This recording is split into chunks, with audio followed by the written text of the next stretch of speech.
გამოგწევთ გადაცემა ძალიან მნიშვნელოვანი თემით. შეგეცნობათ თუ არა აპრილიდან ყოველთვიური შენატანის სესხზე ეროვნულმა ბანკმა გადაწყვეტილება მიიღო. იცვლება სესხის წინსწრებით გადაფარვის პირობები. მონეტარული პოლიტიკის კომიტეტის ახალი გადაწყვეტილებების შესახებ ეკონომისტი ვახტანგ ჭარაია გვესაუბრება, რომელიც პირდაპირ ეთერში შემოგვიერთდა. მადლობა რომ ჩვენთან ერთად ხართ. მადლობა რომ მომწვით. საინტერესო ცვლილებებია ნამდვილად, საინტერესო განცხადებები ვიხილეთ. ჩვენ რას გულისხმობს ეს? დავიწყოთ სესხის წინსწრებით გადაფარვის პირობები, რა იცვლება ამ კუთხით? დიახ, მადლობა შეკითხვისთვის. ნამდვილად საქართველოში საბანკო სექტორში რეგულაციები, რომელიც ეროვნულ ბანკს დრო და დრო შემოაქვს, არის ბოლო პერიოდში შეიძლება ითქვას დიდწილად მომხმარებელზე ორიენტირებული და ეს მნიშვნელოვანია, რადგანაც საქართველოში საკმაოდ ბევრ ფაქტობრივად ყველას აქვს სესხი ბანკში სხვადასხვა ფორმით, იქნება ეს იპოთეკური, სამომხმარებლო თუ სხვა ტიპის. შესაბამისად, ნებისმიერი ინფორმაცია ძალიან აქტუალურია საზოგადოებისთვის. ამ შემთხვევაში იცვლება რა? იცვლება ის, რომ თუ თქვენ ერთ კონკრეტულ ბანკში ქონდათ სესხი და არ მოგწონთ მისი პირობები და ხედავთ, რომ სხვა ბანკში არის უკეთესი პირობებით ამ სესხის აღების ან ჩანაცვლების შესაძლებლობა, თქვენ შეგიძლიათ თქვენი სესხი დააპორტიროთ იმ მეორე ბანკში და თუ აქამდე აი ამ ოპერაციისთვის 2% უხდიდით წინსწრება თქვენს ბანკს, სადაც სესხი ქონდათ თავდაპირველად, წინსწრებით თანხის დაფარვის სახით, იმიტომ რომ უყურეთ მეორე ბანკიდან იღებთ ფაქტობრივად თანხას, რომლითაც პირველი ბანკის ვალს ისტუმრებთ და მეორე ბანკში გადაგაქვთ თქვენი სესხი. ამ შემთხვევაში ეს პირველი ბანკი გეუბნებოდათ, რომ 2%-ით მეტი უნდა გადამიხადო, იმიტომ რომ წინსწრებად ფარავ ამ სესხს და მე მაქვს გარკვეული გაუთვალისწინებელი ხარჯები. რა თქმა უნდა, ბანკის ინტერესიც გასათვალისწინებელია, წინააღმდეგ შემთხვევაში სულ მარტო მომხმარებელი ვერ დარჩება მოგებული და ამ შემთხვევაში ჩვენ აი ამ 2% ზოგავთ. აი მაგალითისთვის შეიძლება ეს თანხა არ იყოს რაღაცა გრანდიოზული, მაგრამ 1000 ლარში ეს არის 20 ლარი. 10000 ლარში 200 ლარი, თუ 100000 იყო, შესაბამისად 2000 ლარი და ასე შემდეგ. მნიშვნელობა აქვს რამდენ ხანში გადავფარავთ, ან მაგალითად, როდესაც ერთი ბანკიდან ვიღებთ სესხს და მეორეში გვინდა რომ მეორეთი გვინდა რომ ეს რაღაცა დღეების საკითხია, რომელსაც რეალურად არავით არის მნიშვნელობა არ აქვს. აქ თავარი არის თუ რა თანხა გაქვთ დარჩენილი, მაგალითად შეიძლება ესეთი ვითარება იყოს, პირობითად ყოველ თვე იხდით, სიტყვაზე ვთქვათ 5000 ლარს სესხს და სესხი გაქვთ სიტყვაზე ვთქვათ 100000 ლარი. სხვადასხვა მოლაპარაკებების შედეგად თქვენ შეგიძლიათ წინსწრების გარკვეული რაოდენობა 0%-იანი ჯარიმითაც კი მოილაპარაკოთ ბანკთან და ეს გამოდის რა, რომ 5000 ლარი თუ გაქვთ თვეში გადასახდელი, 10 მაგი სიტყვაზე ან 5 მაგი გააჩნიათ თქვენს მოლაპარაკებას ბანკთან, თანხა არ დაიბეგრება იმ 2%-იანი ჯარიმით, მაგალითად 10 მაგის შემთხვევაში 50000 ლარი არ დაიბეგრება, მეორე 50000-ზე დარჩენილზე თუ გინდა სხვა ბანკში რომ გადახვიდეთ, მოგიწევთ იმ 2%-ის გადახდა. ეს ცვლილება მოკლედ ეხება ერთი ბანკიდან მეორე ბანკში სესხის გადაფარვას. თუმცა ყოველთვიურ შენატან სესხებზე შეიცვლება თუ არა ყოველთვიური შენატანის სესხებზე? ყოველთვიური შენატანი ამ შემთხვევაში არ იცვლება. თქვენ გაქვთ თქვენი მოლაპარაკება ბანკთან, რომელიც გულისხმობს გარკვეულ პროცენტს, თუ ეს პროცენტი არის ცურავი, მაშინ იცვლება ეროვნული ბანკის მონეტარული პოლიტიკის ცვლილების შესაბამისად, თუ გაქვთ ფიქსირებული, მაშინ ის არის ფიქსირებული და შესაბამისად მასზეა მიბმული თქვენი ვალდებულებაც. თუმცა აქ ერთი საკითხის ხაზგასმა შეიძლება, რომ თუ თქვენი სესხი არის უცხოურ ვალუტაში აღებული, დოლარში ან ევროში, მაშინ შეიძლება გაცვლითმა კურსმა მოახდინოს ზეგავლენა იმ თანხაზე თუ რა გადაიხდით ყოველთვის ბოლოს ბანკის სასარგებლოდ.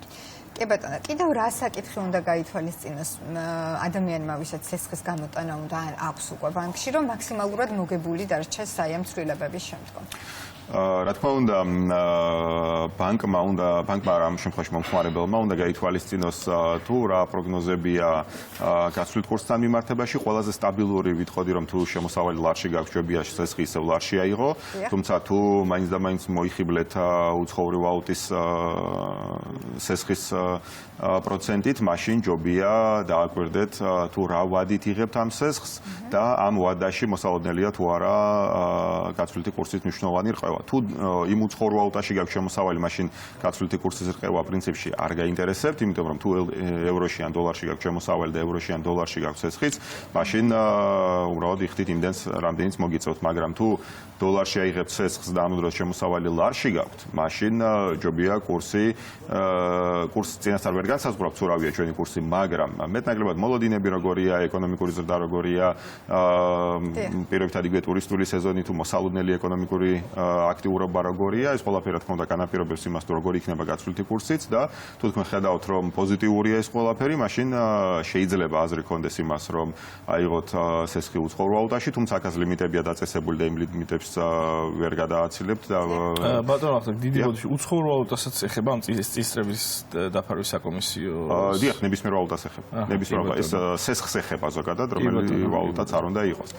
სხვათა შორის ეროვნული ბანკის ბოლო ცვლილებებს შორის აღსანიშნავია ისიც, რომ ეროვნულმა ბანკმა 0.1%-დან 1%-მდე საზედამხედველო კაპიტალთან მიმართებაში გაზარდა დაჯარიმების შესაძლებლობა კომერციული ბანკების, რაც საერთაშორისო დაპრობირებული პრაქტიკაა და ჯდება საერთაშორისო სტანდარტებში, რაც იმას ნიშნავს, რომ ფაქტობრივად 10-ჯერ მეტი ოდენობის ჯარიმის დაწესება შეუძლია ეროვნულ ბანკს კომერციული ბანკების საწინააღმდეგოდ, ვიდრე აქამდე შეეძლო, იმ შემთხვევაში, თუ კომერციული ბანკები არ შეასრულებენ გარკვეულ ვალდებულებებს, რომელიც მათ ევალებათ, რომ შეასრულონ და სხვა შესასწრაფი მაგალითებიც ჰქონდა, მაგალითად ერთ გეტყვით, აი წელიური ანგარიშების წარდგენა ევალებოდათ კომერციულ ბანკებს და ჯარიმა იყო თუ სწორად მახსოვს 5,000 ლარი. ამ 5,000 ლარის გამო იმ წლიური ანგარიშის შედგენა ბევრად უფრო მეტი ფინანსურადაც და დროის თუ რა ვიცი ხლაპორტის თვალსაზრისით უფრო მეტი უჯდებოდა, ამიტომ იყო კონკრეტული ბანკები, რომლებიც ამას არ აკეთებდნენ.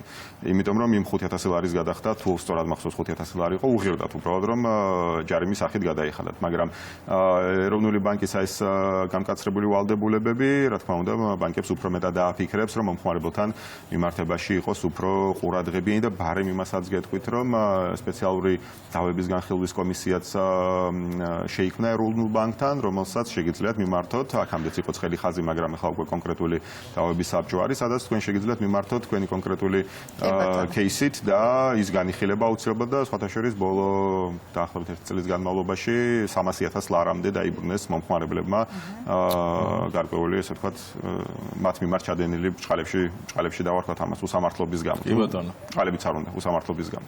კი ბატონო. რეფინანსირების განაკვეთი დარჩა 8%. რა ეს გულისხმობს ეს? რეფინანსირების განაკვეთი არის ინსტრუმენტი, რომელსაც ეროვნული ბანკი იყენებს ეკონომიკური ზრდის, ინფლაციის და მათ შორის გაცვლითი კურსის სტაბილურობის უზრუნველსაყოფად. მაგალითად, როდესაც ხედავთ, რომ გვაქვს მაღალი ინფლაცია, მნიშვნელოვანია, რომ რეფინანსირების განაკვეთიც მაღალი იყოს, რომ დაბრკოლდეს შემდგომ კიდევ უფრო მაღალ ინფლაციაზე გადასვლა ეკონომიკის.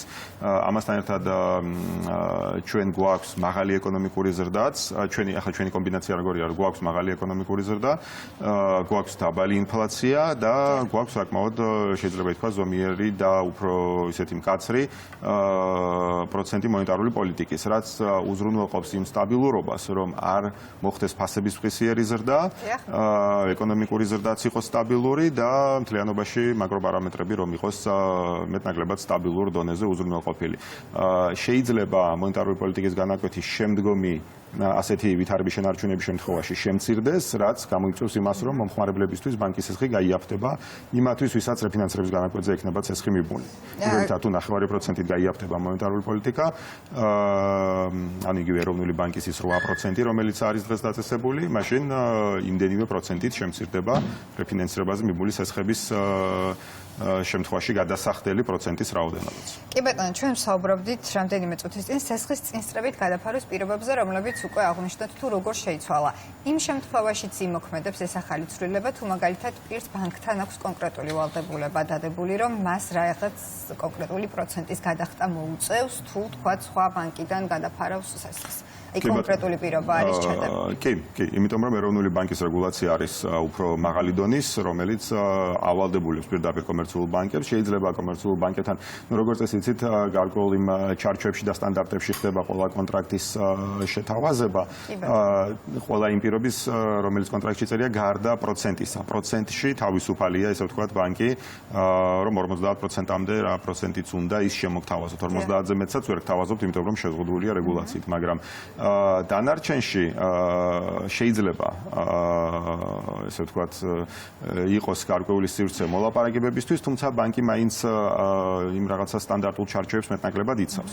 მაგრამ თუ თქვენ შემთხვევით ან რამენაირად შეგხვდათ ისეთი კონტრაქტი, სადაც ეს წინსწრებით დაფარვის საკომისიო 2%-ზე მეტი იყო გათვალისწინებული, თუნდაც 5 ყოფილიყო, ან 1 ყოფილიყო, ესეც მოლაპარაკების საგანია, მაშინ მაინც იმ 9% გადაიხდით, რომელიც ეროვნულმა ბანკმა დააწესა, იმიტომ რომ ეს არის უკვე ზედაზღვარი თუ რამდენის მოთხოვნა შეუძლია კომერციულ ბანკს თავისი კლიენტისთვის. კი ბატონო. და იმ შემთხვევაში თუ სხვა ბანკიდან არ გამოგვაქვს სესხი იმისთვის, რომ გადავაფაროთ უკვე არსებული ჩვენი სესხი, თქვათ რომელიმე კონკრეტულ ბანკში და ჩვენი არსებული ხელთ არსებული ფულით წინასწარ ფარავთ სესხს. ამ შემთხვევაში წინსწრებით გადაფარვის საკომისიო იმოქმედებს. იმოქმედებს კი, იმიტომ რომ აქ არის საუბარი სხვა ბანკიდან გადაფარვის საკითხზე საუბარი, თუმცა ასეთ შემთხვევაში თავად ჩვენს კომერციულ ბანკს უნდა მივმართოთ და როგორც წესი, ხშირად უშვებენ ხოლმე ერთჯერადი აი ამ პროცენტის, ერთჯერადად ამ პროცენტის თუნდაც გაუქმების ან შემცირების შესაძლებლობას. ამიტომ მაინც თუ პირადი ბანკირი ყავთ პირად ბანკთან ან ბანკის ნებისმიერ წარმომადგენელთან ამ საკითხის დასმა მიზანშეწონილია და შესაძლებელია გარკვეული თანხის დაზოგვა. კი ბატონო და ბანკს როგორც შეგვიძლია რომ შევევაჭროთ ნებისმიერ საკითხზე, აი ამ საკითხზე შეგვიძლია მასთან შეთანხმება და მოლაპარაკება. დიახ, რა თქმა უნდა, შესაძლებელია. ბოლო-ბოლო თქვენ შეგიძლიათ ფორმალურად ისიც უთხრათ თქვენ ბანკს, რომ შეიძლება სხვა ბანკიდან გადაფაროთ, ან თუნდაც თქვენი თანხით გადაფაროთ, პრინციპში ბანკისთვის ამით არაფერი არ იცვლება, მაინც ის წინსწრებად იღებს იმ თანხას, რაც ჰქონდა დარჩენილი კლიენტს. შესაბამისად, ამაზე მოლაპარაკებაც პრინციპში შესაძლებელია. კი ბატონო, ძალიან დიდი მადლობა, ნამდვილად ძალიან საჭირო და საინტერესო ინფორმაციისთვის. მომისი მადლობა, ნამდვილად. ცვლილებები აპრილიდან შევეცვალოში თუ უკვე მაისიდან, მე როგორც ვნახე, 1 მაისიდან. კი ბატონო, ეს ცვლილებები 1 მაისიდან შევეცვალოში. ძალიან დიდი გადასარევი. მადლობა.